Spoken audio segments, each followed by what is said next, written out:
Bonjour, aujourd'hui j'accueille Julie. Bonjour Bonjour, Julie, bonjour Aurélie.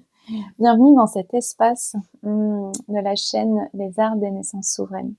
Aujourd'hui j'ai à la fois la joie et à la fois je me sens très touchée du témoignage que tu vas offrir.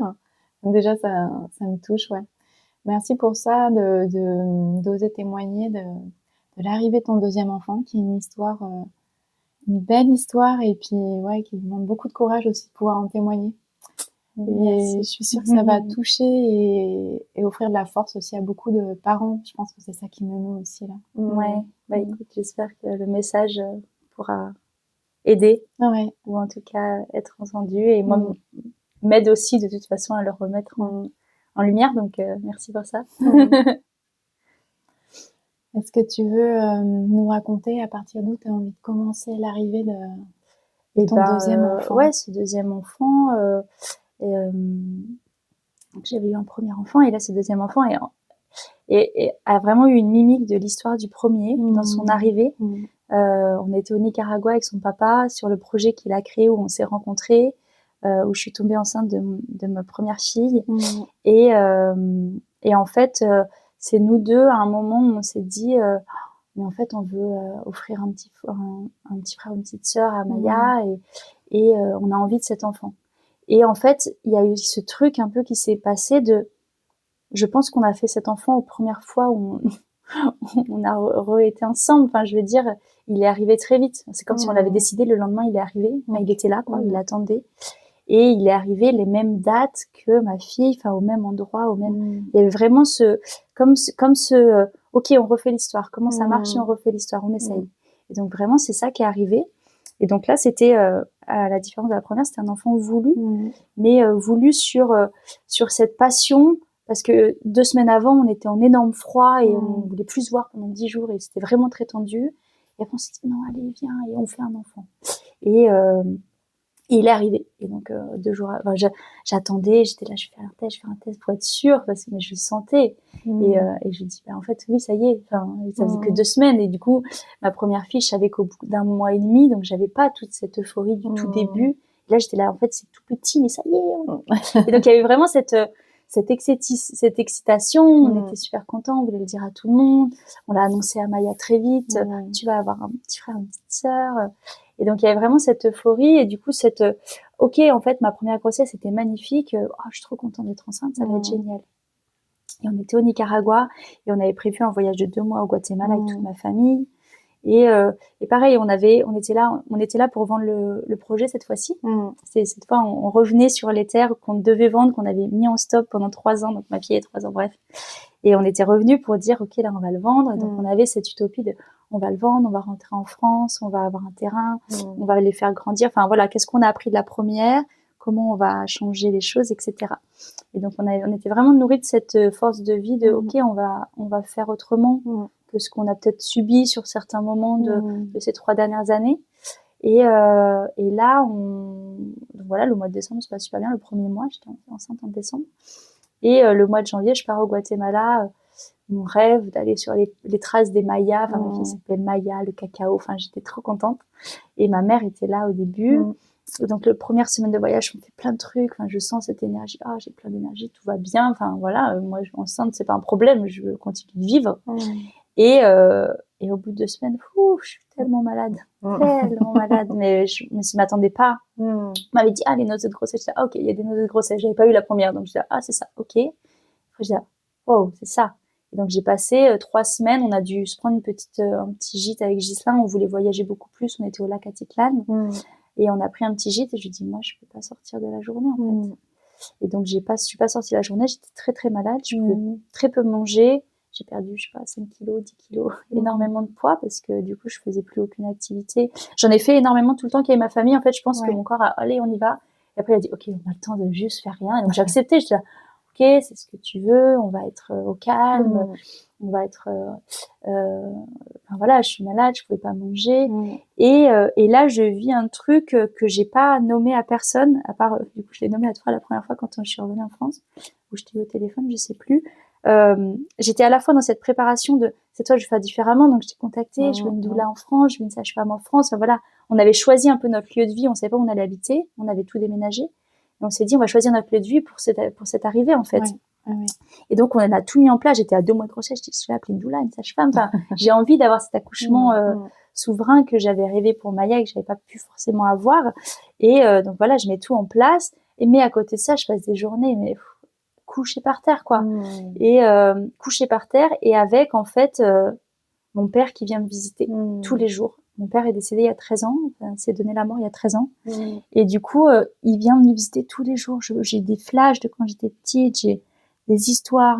Enfin, tu vois, c'est vraiment très, très présent. Et j'ose pas en parler parce que je suis, il y a vraiment, c'est très bizarre, quoi. C'était très présent.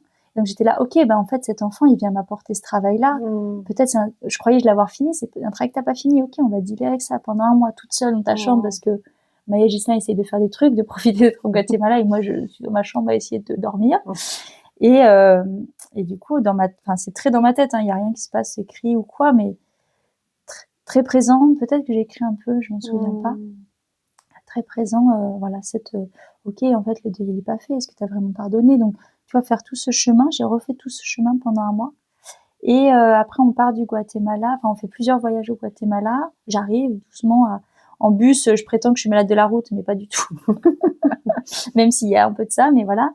Et on arrive au Nicaragua. On se dit, bon, on va aller plutôt au Nicaragua. On devait y aller après pour soutenir mon frère qui faisait un événement. Et moi, j'avais un cours de cuisine pendant 1 mois là-bas pour être certifiée en chef en cuisine crue. Et donc, on se dit, on va arriver 1 mois avant. Je connais l'île. Et on va se poser parce qu'en fait, dans l'état où je suis, je peux pas faire la touriste. Donc, autant aller à un endroit où je sais où je vais. Il y a des cérémonies cacao, il y a du yoga. Enfin, j'ai tout un petit réseau là-bas qui allait me rassurer. Et donc, j'arrive là-bas et là, ça va mieux. Et voilà, en fait, ça va mieux. Je suis beaucoup moins malade. Du coup, on peut profiter à fond avec ma fille, etc. C'est là où je prends le temps de t'appeler, où je prends le temps, voilà, je suis beaucoup plus lucide. Donc, j'arrive à mettre plus de choses en place. Et justement, ce père est parti. Enfin, tu vois, il y a plus forcément ça. Et avant d'arriver, on s'assure quand même que tout va bien. Je me suis dit, ah, mais attends, on a fait toute cette route. Donc, on va faire une échographie. Et le petit cœur va bien, les petits bras, enfin, et il me dit, vous êtes à, voilà, 2 mois et demi de grossesse, etc. Et je dis, ah, chouette, ça se passe bien, quoi, tout va bien. Et donc, du coup, on est content. Maya, on parle tous les jours, elle lui fait des petits bisous. Enfin, tu vois, il y avait vraiment cette famille qu'on sentait ressoudée. Mais il y avait quand même ces trucs avec Ghislain où finalement, quand on sentait que c'est pas guéri ce qu'on devait dealer en tant que couple, et on avait mis une bulle autour, quoi. Et donc moi, je vis ma vie sur mon île à faire mon yoga, etc. Je commence mon cours de cuisine. Qui est en cuisine crue, passionnant. Donc je passe mes journées en cuisine. Et voilà, on a un équilibre qui fonctionne bien. J'ai la chance que Ghislain s'occupe de ma fille pendant ce temps-là. Et il y a un jour où je dis, ah, mais là, je me sens quand même, je me sentais super bien. Et un jour, je dis, ah, ça me tire quand même, c'est pas, il y a un truc qui va pas. Enfin, et j'ai un peu de sang. Et donc, du coup, je me dis, je prends sur moi, je me dis, je m'inquiète pas parce qu'avec Maya, ça avait fait ça aussi. On m'avait dit que des fois, ça arrive et que ça te dit juste, va t'asseoir et ça va aller. Et cette fois-ci, ça n'a pas arrêté comme ça avait pu faire avec Maya. Et du coup, dans la même journée, donc ça, c'était le matin, je me suis dit, bon, moi, je continue quand même, je vais aller me reposer un peu, tu vois, j'arrête le cours. Et voilà, enfin, en soi, ça va, mais je sens que vraiment, ça tire dans mon ventre, etc. Et du coup, en pleine nuit, enfin, tu vois, je me couche, je dis à Ghislain, il y a quelque chose qui est pas normal, ça va pas. Moi, je sens que j'étais là, ah, mais non, mais je le sens bouger. Enfin, mon inconscient, je pense, me dit qu'il y a quelque chose qui bougeait, en tout cas. Parce que vu que j'avais vu en échographie 1 mois avant. J'avais pas du tout l'idée de ce qui allait pouvoir arriver. Et du coup, je m'endors et je me réveille en pleine nuit. J'ai perdu les os. Voilà, je suis couchée dans mon lit et je me réveille, je fais un et là, Ghislain me dit, ah, au moment où t'as fait ce bruit, je sais exactement ce qui se passe. Et du coup, je vais aux toilettes. Et là, il y a énormément de son qui sort. Et à un moment, il y a quelque chose. Du coup, je le rattrape. Et j'avoue, je le rattrape avec du papier. J'ose pas forcément regarder. Et du coup, Ghislain est là et je lui dis, est-ce que tu peux regarder? Enfin, est-ce que c'est un enfant? Il me dit, oui, c'est un enfant.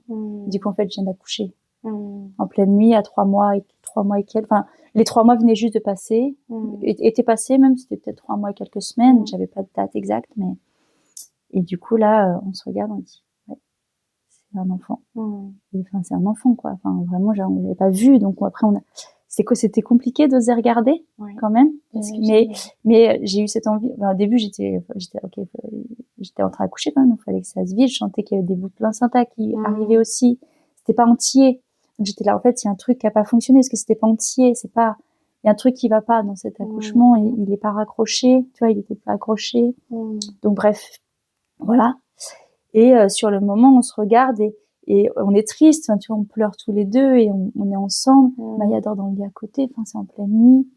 Et du coup, ouais, on voit cet enfant. Et effectivement, du coup, c'est un enfant, c'est un garçon. Tu vois, on savait. Moi, je savais qu'il s'appelait Néo. Enfin, il était vraiment là pour. Il existait quoi dans notre imaginaire. Et du coup, là, de le voir en vrai, tout posé, il avait l'air tout tranquille. Donc j'étais là, ben en fait, ok, viens, on va l'honorer et on a le temps. Maya dort. Viens, on va l'honorer tout de suite. On va faire une cérémonie. Donc on l'a pris, on l'a mis dans des feuilles. Et en fait, on était sur une île. Ometepe, ça s'appelle, une île au Nicaragua, et dans un lac, et on avait on était dans un grand domaine comme ça, qui donnait sur une petite plage en bas, avec un immense, comment il s'appelle, ils appellent ça les arbres de vie, c'est un grand arbre de vie, je sais plus le nom, j'ai oublié, un immense arbre de vie qui était là, et du coup on va sur la plage, et là on a un chant qui arrive naturellement, enfin moi je chante en permanence, et que je n'avais pas chanté avant, et donc on marche, tu vois, on décide vraiment, on prend le temps de faire ça, on a la chance de pouvoir faire quelque chose, et du coup on décide de mettre ce petit corps au milieu de cet arbre, qui avait un gros creux au milieu. Du coup je demande à Ghislain, moi j'ai pas forcément pu le porter, j'arrivais pas, tu vois, sur le moment j'étais quand même c'est compliqué d'accepter que c'est un enfant, donc j'ai eu la chance que lui il a pu faire ça, ça lui a demandé beaucoup, mais il a pu faire ça. Et voilà, et du coup, tu vois, on a mis la terre, de l'eau, enfin, on l'a honoré et on a mis son corps dans ce petit arbre et on est rentré à la maison, quoi. Et on est rentré à la maison parce que je me suis dit, il y a quand même Maya, faut qu'on rentre. Donc, on a pris le temps qu'on avait besoin et on est rentré. Et du coup, je sais que Ghislain a beaucoup pleuré. Ghislain n'avait pas pleuré depuis que je le connaissais. Son père lui a toujours dit qu'il fallait pas pleurer en tant qu'un homme. Et là, en fait, c'est comme s'il y a tellement de choses qui sont sorties de lui. Il a osé pleurer, quoi. Pleurer, mais moi j'avais j'étais là, bah ça va, enfin après il fallait que j'ai mis plus de placenta, donc je passais beaucoup de temps dans la douche, etc. Et le lendemain il y avait cours, enfin j'étais dans mon studio de cours, quoi, et donc je me suis réveillée très tôt et je suis allée voir mon amie qui était la professeure, et je lui ai dit, en anglais, du coup on communiquait en anglais, je lui ai dit, bah j'ai accouché.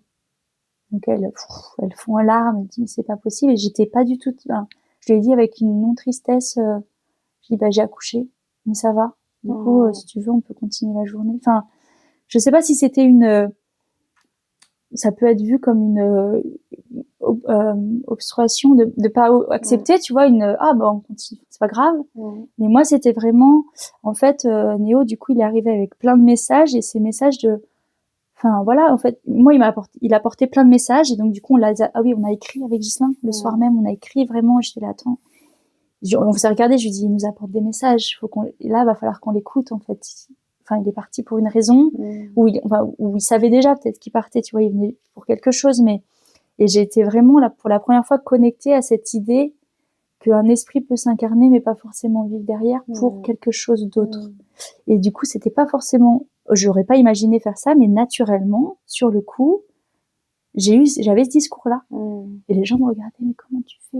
Mais pourquoi? Mais comment tu fais? Enfin, tu vois, les dames avec qui je faisais le cours, etc. Du coup, j'étais la prof de yoga à ce moment-là, donc j'ai quand même dit à ma copine, je vais pas pouvoir donner cours de yoga ce matin, quand même.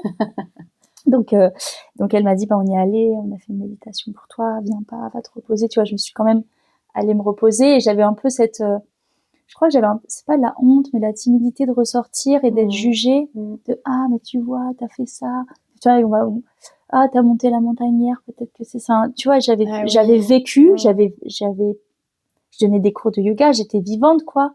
Et j'avais peur du pointage du doigt ah, bah, c'est ta faute, si. Et tu vois, encore aujourd'hui, des fois, j'ai et en fait, comme je l'ai vécu, moi, et comme je l'exprimais même le lendemain même, non, en fait, c'est comme ça. En fait, j'ai vécu un accouchement tellement tellement sain et tellement calme, tout était tellement calme que j'ai pas pu le tourner en quelque chose de dramatique. C'était comme ça. C'était comme ça. Donc j'ai pu que accepter. Bah, en fait, c'est comme ça. Je vais bien, je vais accoucher. Est-ce que je vais à l'hôpital? Bah non. Est-ce que j'ai une raison d'aller à l'hôpital? Non. Du coup, j'étais en lien avec vous, la sage-femme et la doula, donc j'étais là, ah, mais comment, il faut peut-être que j'aille checker. Et je me souviens, Lolita qui m'a dit, bah, est-ce que tu sens que tu dois aller checker? Je dis, bah non, ça va. Bon, bah ça va alors. Enfin, en fait, t'as juste accouché. Donc t'as un postpartum à vivre. Tu vois, 2-3 mois, il y a quelque chose à se refermer, il y a des choses qui sont passées. Mais si tu vas bien, tu vas bien. Et donc en fait, j'ai décidé de prendre cet élan de, en fait, je vais bien. Donc j'ai continué mon cours. J'ai continué mon cours et tous les jours j'étais à mon cours et les femmes des fois, du coup les gens oubliaient un peu mon histoire et des fois ils disaient, oh, c'est faut que tu sois là avec tout ce que tu as vécu. Je disais là oui, je l'ai vécu, mais en fait la vie elle s'est pas arrêtée. Et du coup et donc vraiment c'est cet élan là de, je crois que ma plus grande tristesse quand c'est arrivé, c'était pour Maya. J'avais cette peur qu'elle soit traumatisée, qu'on lui avait promis un petit frère et qu'en fait et on lui a expliqué, on lui a dit, bah, le petit enfant, il a décidé de partir, on l'a mis dans un arbre. Elle dit, ah, ok. Et donc, elle avait, enfin, elle a mis, tu vois, elle me demandait, il est plus dans ton ventre? Non, il est plus dans mon ventre. Et ils ont cette maturité d'entendre les choses et de dire, ok. Je dis, ok, c'est pas traumatique pour elle. Enfin, en fait, il y avait vraiment tous ces trucs de, en fait, ok, bon, ça va. Et donc, ok, on continue tout ce que j'avais prévu dans ce temps-là au Nicaragua. Et on a fini le mois au Nicaragua comme... Donc après, il y a eu je pense qu'il stressait le plus, c'était à la fois Maya et à la fois, on était tellement euphorique qu'on l'avait annoncé à toute notre famille. Et là, elle allait déconstruire l'idée. Et en fait, je pense que j'étais triste pour la tristesse que les gens allaient avoir à avoir cette nouvelle. Et donc, du coup, je leur partageais vraiment avec une normalité. Bah en fait non, en fait on va pas avoir d'enfant. Enfin, il a décidé de partir. Tu vois, je leur disais vraiment, bah en fait j'ai déjà accouché, mais trop tôt, donc il est pas vivant. Enfin, ouais. Et du coup, le fait que et Ghislain, je lui dis, mais toi t'es pas triste? Il dit, bah en fait t'as l'air d'aller tellement bien que oui, je suis triste. Et du coup, on a beaucoup pleuré, on a passé quelques jours, tu vois, à pleurer. Il m'a fait un soin. Enfin, tu vois, on a pris soin de ce qui était, mais il y avait cette acceptation de, ben en fait, qu'est-ce qu'on peut faire qui changerait le cours des choses? Rien. Donc en fait, acceptons ce qui est. Et il y a vraiment ces messages qui sont arrivés, je les ai écrits. Ok, comment on écoute ces messages? Les messages de, en fait, avec Ghislain, ça allait pas forcément. En fait, comment tu peux vivre autrement? Comment? Et du coup, après, je suis rentrée en France et donc j'ai quand même voulu te rencontrer. Enfin, tu vois, t'as été là aussi. Tu vois, la place de la doula était aussi là pour dire, ben en fait, t'as quand même accouché. Enfin, il y a eu une naissance. J'étais pas là, mais comment on peut travailler ensemble? Et du coup, j'ai adoré ce travail, ce début de travail ensemble de, ok, comment on honore ce qui a été. Et t'as dit cette phrase, en fait, t'as donné la vie, mais il n'y a pas un être vivant derrière. Comment tu mets en vie quelque chose derrière? Et du coup, en fait, c'est ça le message. C'est comment moi je peux vivre, comment retrouver ma place. Enfin, c'était vraiment tous ces trucs de qui je suis moi vraiment, et peut-être être maman me mettait une casquette. Ah bah je vais continuer d'être maman parce que ça j'ai su faire pendant 3 ans. Essayer d'être moi, je sais pas trop. Donc là il m'a dit bah non en fait vas-y vis ta vie, je vais revenir. Ah oui il y avait vraiment je vais revenir en fait. Je suis là, mais là c'est pas le moment. Faut que tu deals d'autres choses avant. Et du coup il y avait vraiment ok comment je mets en vie autre chose, un projet, un élan, des communications qu'on avait perdues. Et donc ouais c'est le plus gros message qui est arrivé avec Néo et le fait qu'il s'appelait Néo c'était aussi ce nouveau monde, cet espoir en nouveau monde. Donc il y a aussi un petit côté des fois un peu triste quand je recontacte, un peu de peur de en fait ce nouveau monde il a échoué là. Ok, est-ce que c'est flippant? Est-ce que c'est tu vois ce Néo du nouveau monde il a décidé de pas se mettre en vie maintenant parce qu'il avait peur de quelque chose, ou est-ce qu'il veut juste me dire ben en fait les conditions sont pas favorables pour que j'arrive, ou toi t'es pas encore à ta place, prends ta place et moi je reviendrai pour faire partie de ton nouveau monde, mais il est pas encore maintenant quoi. Donc voilà, cette naissance elle est différente, mais j'ai quand même accouché, il y a quand même une naissance, il y a un être qui est quelque part au Nicaragua dans un arbre, qui est retourné en tout cas là où il devait aller, à la nature, et ça je suis vraiment contente d'avoir pu faire ça, d'avoir pu leur donner à la nature, de remettre à sa place en fait, que d'avoir il y a d'autres histoires qui sont beaucoup moins joyeuses, mais voilà, d'avoir pu célébrer ça et honorer ça et de le reconnaître et de lui dire merci. Tu vois, on lui a vraiment dit merci et on a dit en fait on continue, ok, et de continuer. Et tu vois, tout mon cours derrière c'était sur comment prendre soin de son corps, de sa santé, de son alimentation. Je pouvais pas être dans un meilleur cadre que ça pour ce qui est arrivé. Je pouvais pas rêver d'un meilleur cadre. Et ce que j'ai dit justement à ma professeure, elle dit mais tu veux arrêter, tu reprendras l'an prochain. Je dis mais t'imagines, tu m'apprends comment soigner mon corps. Après cet événement, je peux être que avec toi. Enfin, je vais que faire ça en fait. Je vais que, même si mon corps est pas malade, mais il a vécu quelque chose, comment je l'alimente d'une manière qui va le nourrir de la vie. Et c'est une alimentation vivante en plus. Enfin, tu vois, il y a tous ces petits signes qui sont autour de. J'étais en cours d'alimentation vivante, donc oui, il y a une vie qui est partie, mais il y a d'autres vies qui arrivaient. Et du coup, ça, c'était. Donc ouais, moi, je sens que ça m'a vraiment empouvoirée en tant que femme d'accepter que ça a été ça.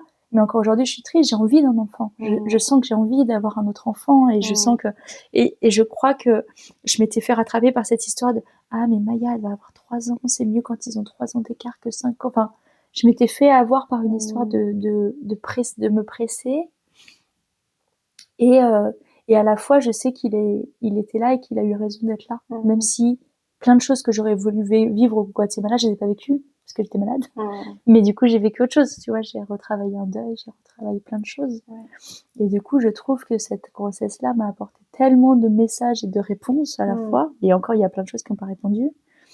Et une ouverture vers oser autre chose. Et vers aller découvrir autre chose, vers, tu vois, après cet accouchement, je suis allée me faire tatouer. J'ai toujours rêvé. J'ai dit non, mais là, faut que j'ancre quelque chose. Et du coup, j'étais là, mais c'est ce que j'ai envie de l'ancrer. J'ai envie que ça reste dans mon histoire et que ça me monte vers le haut plutôt que ça me tire vers le bas. Et comme j'expliquais aux gens qui me disaient, mais t'es sûre, t'es pas triste? Je dis, en fait, j'écris l'histoire que j'ai envie. Je peux décider d'écrire l'histoire triste, mais moi, je choisis de nourrir l'histoire joyeuse. Tu vois, c'est comme le loup blanc et le loup noir sur ton épaule. Tu décides de choisir le loup que tu as envie. Et moi, j'ai choisi, en fait, d'en faire une belle histoire. Et je trouve que ça, j'espère que ça pourrait aider d'autres personnes, mais je sens que moi, ça m'a énormément aidé et ça, en fait, ça l'a miroiré à plein d'autres contextes dans ma vie. Ouais, je peux choisir de nourrir l'histoire que je suis déprimée, que j'ai perdu mon papa. Enfin, je peux être déprimée si j'ai envie, mais je peux aussi choisir de vivre. Et du coup, vraiment, voilà. Je sens que depuis ça a pris, tu vois, plusieurs mois. Même quand on en a reparlé, je sentais qu'il y a des choses qui n'étaient pas encore travaillées. Mais quand je me reconnecte à l'instant présent de ce qui s'est passé, c'était vraiment ça le message. Moi, j'allais vraiment bien. Enfin, entre guillemets. J'allais vraiment bien dans, ok, j'accepte.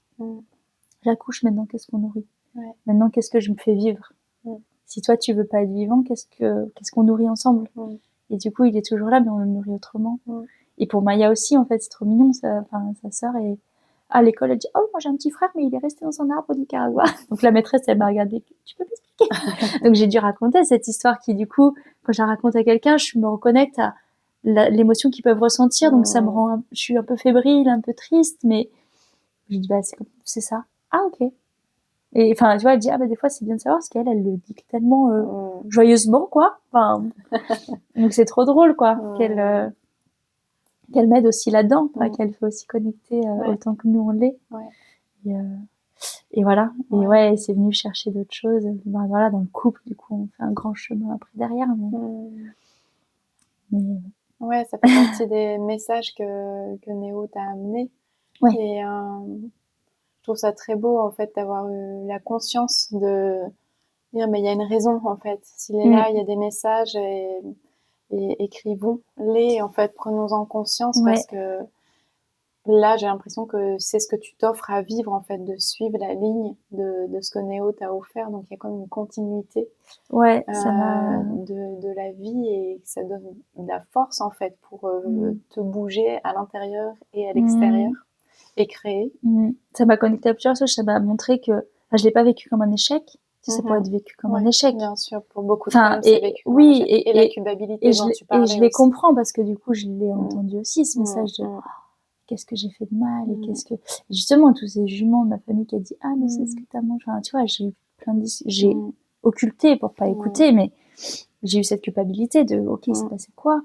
Mais très peu, parce qu'en fait, justement, comme je disais, c'était très naturel. Et ça m'a reconnecté aussi à en fait, la vie, en tout cas incarnée dans un corps, elle est éphémère, elle peut s'arrêter demain. Comment tu décides d'être en vie aujourd'hui si demain ça s'arrête?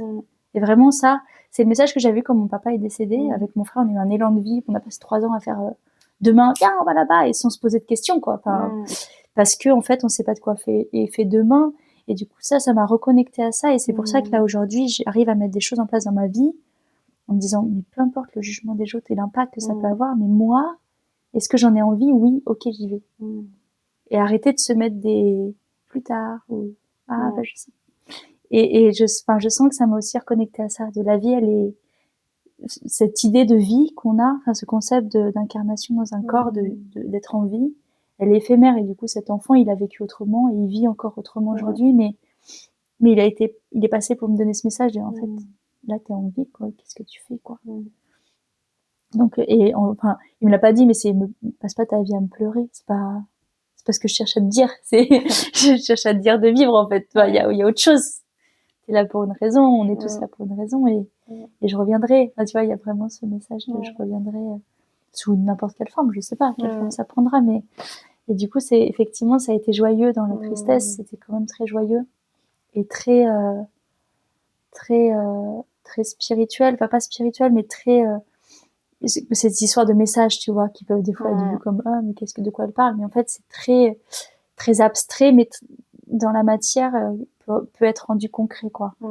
Il y avait vraiment ces grands messages là de sois vivante et ça va aller, enfin et ça va, je vais bien. Enfin lui il avait vraiment ce message de moi je vais bien. Enfin tu vois, j'ai pas senti de souffrance, de tristesse, de choses par rapport à cet enfant. Et j'arrive même encore à reconnaître aujourd'hui que c'était un enfant que j'ai accouché. Enfin, tu vois, il y avait pas, parce que c'était quand même loin. Enfin, tu vois, il y a cette histoire et moi j'avais toujours cette confiance. Et maintenant les gens ils disent, ah, tu vois, à 23 mois, faut toujours. Non, j'étais enceinte. Enfin, j'étais contente de le dire. Et même aujourd'hui, je le recommencerai si je devais le faire. Parce que des fois, on va dire. Et maintenant, et du coup, maintenant, je pense avoir vu cette expérience. Et ben, déjà, il y a eu le dire à ma mère qui m'a sorti des choses de, ah bah tu sais, il y a beaucoup de femmes qui font ça, enfin qui m'a dit des mots, je pensais pas qu'elle allait me dire, de soutien, ou ma grand-mère qui me dit, ah moi aussi ça m'est arrivé, enfin ça a débloqué en fait un sujet. Ma cousine qui dit, bah oui, bah moi ça fait 3 fois, enfin j'étais là, waouh, ok, et en fait ça te connecte à un monde que tu connaissais pas, qui est tabou, que les gens en parlent pas, et du coup moi en fait d'en parler aussi librement, les gens se disent, ah bah moi aussi, mais j'osais pas trop le dire. Enfin, c'est comme si c'était tabou de dire que c'est vécu comme un échec, j'ai l'impression. C'est vu comme un échec, en fait. Et en fait, ma mère m'a dit, mais tu sais, je crois qu'il y a 30% des grossesses comme ça qui aboutissent pas. Et cette histoire de qu'aboutissent pas, c'est pas qu'ils faillent c'est juste, c'est comme ça, quoi. La nature humaine est faite que des fois ça fonctionne, des fois ça fonctionne pas. Et que c'est ok. C'est pas un problème. C'est ça. Enfin, mais c'est dur d'en parler, et même je sais que mes paroles peuvent être aussi jugées par des personnes qui ont vécu autre chose, mais moi j'ai vraiment ressenti ce message-là, et du coup c'est plus celui-là que j'ai envie de porter. Bah oui, il est vraiment très précieux, et c'est enfin je sens dans ta posture qu'il y a aucun jugement sur les personnes qui pourraient vivre ça comme un chacun il y a un deuil ou un traumatisme, et puis c'est légitime selon son histoire, selon tellement de choses. Et ce que je sens dans votre histoire, c'est tu sais, le sentiment d'impuissance, en fait, qui va générer de la colère et où l'énergie, du coup, ne sait pas où aller. Et moi, je sens que dans ce que vous avez vécu, il y a beaucoup de puissance, en fait, et de souveraineté, parce que vous l'avez vécu ensemble. Tout de suite, vous avez eu l'info de ce qu'il fallait faire du corps de votre bébé, et vous avez ritualisé ça, vous êtes allé jusqu'au bout, tu vois, de l'histoire, quelque part, tu vois, et il y a quelque chose qui a pu continuer. Il y a cette belle force, tu vois, dans votre couple et dans votre histoire, que beaucoup de parents qui vivent ça, quel que soit le milieu, ne sauraient peut-être pas quoi faire et ne peuvent pas comme aller jusqu'au bout, ou bien on leur vole le bébé. Enfin, tu vois, il y a d'autres histoires où il y a un vécu d'impuissance très fort, en fait, et ça pourrait être une autre histoire aussi. Ça n'empêche pas la résilience, etc., mais je sens aussi vraiment ça dans votre histoire de couple, en fait, avec l'arrivée de ce bébé, de cette force d'aller jusqu'au bout pour l'honorer aussi. Ouais, Et je trouve ça, ouais, j'avais juste envie de souligner ça parce que c'est vrai. dans notre société, les rituels ou en tout cas ces étapes de passage, en fait, sont très peu honorées. Et on vit beaucoup d'impuissance à cet endroit-là où on doit amener l'énergie ou ce bébé, tu vois, l'expérience jusqu'au bout, en fait, pour pouvoir vraiment la déposer et passer à autre chose. Et vraiment, quand tu racontais toute l'histoire, là, jusqu'à l'arbre, je sentais vraiment cette symbolique aussi. Donc, merci aussi de témoigner de ça. Ouais, parce que ça montre aussi que c'est important. Et je vois que vous aviez la force. Entre guillemets. On a eu beaucoup de chance dans ce malheur de pouvoir faire ça. Parce que je reconnais que c'est pas possible partout. Ouais, oui, bien sûr. Mais en même temps, tu venais d'accoucher, tu aurais pu te sentir fatiguée, être effondrée en larmes. Enfin, tu vois, il y aurait pu avoir plein de scénarios. C'est vrai. Mais à ce moment-là, vous étiez portée par cette énergie de, on va jusqu'au bout, quoi. Et ouais, il y a vraiment ça aussi que j'ai envie de mettre en lumière. Ouais. Et merci de porter ce message parce que c'est très fort, en fait, ce choix de... Je trouve qu'en ce moment, l'humanité est beaucoup face à ça. En fait, est-ce qu'on choisit le drame, en fait, et se nourrir de ça, ou est-ce qu'on choisit la vie? Et ouais, merci de ce témoignage-là où nos enfants, ils viennent tellement nous initier. Et là, Néo est venu t'initier là-dedans. Et c'est magnifique. Maintenant, ça fait plusieurs mois qu'on se côtoie et de voir en fait tout ce qui jaillit, toute la nouveauté, comment tu saisis tout ça dans ta vie. Et c'est vraiment très, très beau. Ah bah c'est sûr que j'ai une gratitude infinie pour lui d'être passé. Enfin, en fait, c'est comme... Et des fois, je me dis, c'est triste qu'il ait fallu en arriver là, entre guillemets, d'avoir cette claque. Mais en fait, peut-être que les âmes sont là aussi pour ça, pour venir et nous dire, et là, on avait dit qu'on avançait sur des choses, on va y aller. On va y aller. Et du coup, je vais le matérialiser si c'est ce que tu as besoin. Et effectivement, j'ai eu à la fois cette chance de cérémonier cet être vivant, cette matière, et à la fois cette chance de pouvoir le transformer en positif. Oui, c'est ça. Enfin, de choisir de nourrir le bon chemin. Ouais. Et puis merci aussi d'avoir fait le pont sur... parce que j'ai beaucoup de parents qui ayant vécu des deuils de leurs propres parents qui, au moment de la grossesse, revivent ça. Donc merci de témoigner de ça. C'est vrai que les 2 grossesses, moi, c'est... Ouais. Et je trouve ça, dans la symbolique, dans l'autre interview, tu parles de la symbolique de Maya qui arrive. Et comment tout ça, en fait, c'est une grande histoire de famille aussi qui se joue. Et merci de le nommer parce que j'ai beaucoup de témoignages de parents que j'accompagne où ça demande d'aller jusqu'au bout d'un deuil, en fait, pour accueillir la vie, en fait. Et c'est comme si tous les espaces qui sont encore pas dans la vie sont réquisitionnés pour être dans la vie. Et c'est très beau aussi ce que tu témoignes à ce sujet-là. Ouais, complètement. J'ai passé un mois j'étais obligée d'être connectée. Enfin, j'étais obligée de le voir, de m'y confronter. Et c'est assez puissant, comme quand t'es enceinte, effectivement, t'as ce sentiment de... Tu gères plus, c'est pas toi qui gères quelque chose. Enfin, voilà, il y a autre chose qui est mis en... Et c'est super puissant. Enfin, moi, je suis fascinée par la grossesse et le pouvoir de tout ce qui se passe, même si on peut voir le côté très scientifique, mais il y a tout ce côté à côté de... il se passe tellement de choses. Toute l'initiation de ces êtres qui viennent vraiment nous mettre face à nous-mêmes. Oui, ce travail sur soi-même, en fait, pour pouvoir accueillir ce qui est en train de grandir à l'intérieur. Et voilà, et du coup, cet enfant a grandi un petit peu à l'intérieur de moi, mais comment je continue à le faire grandir autrement, enfin, ce symbole de quelque chose de vivant, quoi. Et je trouve ça très beau parce que tout à l'heure, tu disais avec Néo, ce nouveau monde et avec ces endroits et j'ai pas pu m'empêcher de voir que c'est à la fois toute la continuité, elle est là. Enfin, dans l'interview, tu dis beaucoup qu'il continue à vivre, en fait, tu vois, à travers finalement, je plein mets de lui nouveautés. Derrière, mais c'est, en fait, c'est la vie en général, j'imagine. C'est ça, c'est ça, c'est la conscience, la vie à travers lui. Donc c'est vraiment beau. Merci beaucoup. Merci d'avoir reconnecté à ça. Merci d'avoir eu le courage parce qu'il y a plusieurs mères et parents qui n'arrivent pas ou pour qui c'est pas le moment en fait de témoigner ou ça leur demande beaucoup. Et je trouve ça très précieux que ce soit là et que tu puisses témoigner de ça. Et là, si pour tous les parents qui ont ouais, eu un enfant, une histoire similaire à toi, est-ce que tu aurais un message à leur livrer pour clôturer Ouais. ce temps de partage? Bah, je dirais que on vit tous des histoires différentes, donc on peut pas se mettre à la place des autres, mais que comme je disais, l'histoire c'est nous qui l'écrivons et on peut choisir de l'écrire et cet enfant qui nous traverse, on peut aussi choisir de l'honorer et du coup l'honorer en continuant à vivre et de pas. Enfin, je pense qu'il passe pour une raison et que cette raison, il est chouette de se dire, bah en fait, il y avait une envie de vie, elle s'est pas matérialisée comme ça. Comment je peux honorer cette vie et la faire vivre autrement? Ouais. Ouais. Merci, merci Julie. Merci à toi. Ouais, on espère sincèrement que ce temps de partage autour de ce thème et de ton histoire, de votre histoire, aura nourri et soutenu plein de parents, plein de familles. Ouais. Merci beaucoup. Merci à toi.